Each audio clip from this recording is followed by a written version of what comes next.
One campaign that we were really able to measure successfully was for Krispy Kreme, and they set us quite an ambitious goal, which was to drive more sales than they've ever had before in their commercial history. So obviously with that ambitious goal comes an ambitious requirement to prove the return on investment to the boardroom. But we were able to gain access to their sales data, which was really important because that enabled us to prove that we'd generated a spike in sales of 191%. We'd managed to sell a donut every 1 minute and 40 seconds at our exclusive hole-in-the-wall pop-up store in Holborn that we set up as part of the launch of the campaign. And equally, we managed to top the charts of the donut list in the UK. We were the #1 selling donut brand in the UK during the campaign timeframe. So for the launch of the Nutty Chocolata donut, we safely can say that we ticked the box and achieved the business goal.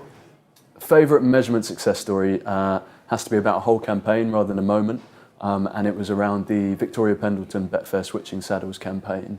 And I think the reason why it stands out as a success is because it wasn't based around the metrics as opposed to the idea. The idea was a success because from 1 year to the next, we were lucky in that it started at one Cheltenham festival and ended at another Cheltenham festival, and we managed to show that the business achieved 49% more success in terms of betting on that one race from 1 year to the next. And that was purely based around the idea.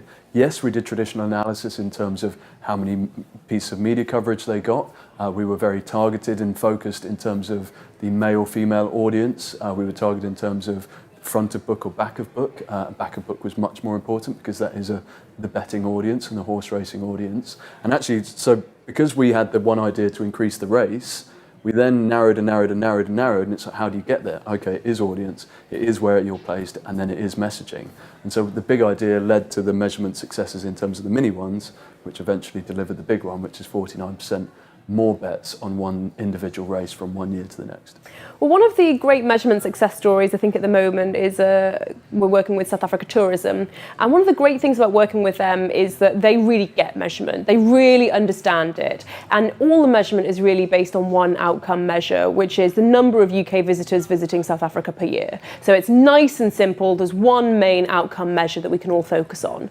And throughout the year, we focus on several elements that form part of a brand tracker, which include things like intent to buy, positivity and awareness.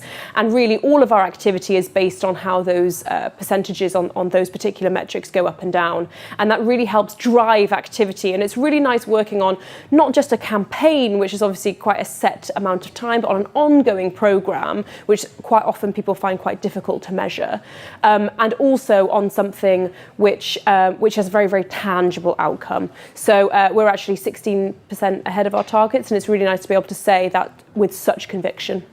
My favourite measurement success story would have to be with our client Philips. They're one of my longest standing clients at FHF, and really we've been working with them as they go on a digital transformation journey as a company, where they're looking at that across all aspects of their business.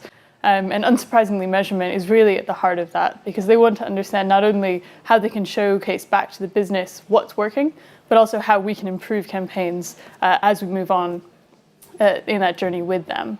So what we've developed are a series of reports which we call the social systems of insight. And what those help us understand is not only how we work across Peso in terms of paid, earned and owned social, but also how others are speaking about them. So how are Philips doing in association with their core brand tenants, and how does that compare to their competitive set? And what can we learn from that? And what's been really phenomenal, and why it is such a great case study, is that we've been able not only to look at the brand and see that they are driving that brand association with those core business focus areas, but also that we've been able to improve how they've done in social with a 250% increase in engagement, and perhaps most importantly to the business, a 67% increase in efficiency over the past year. And that's fortunately also won us 2 AMIC awards, which is just phenomenal for us and for them.